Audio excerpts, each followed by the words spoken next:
reikia prisėsti.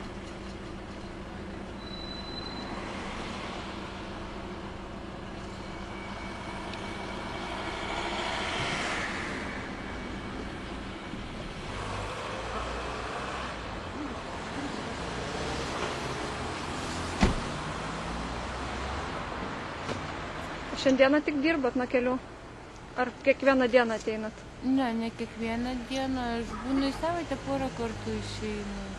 Grinai, kad man užtektų pinigėlių pragyvenimui. O darbo neieškat kažkur tai oficialaus?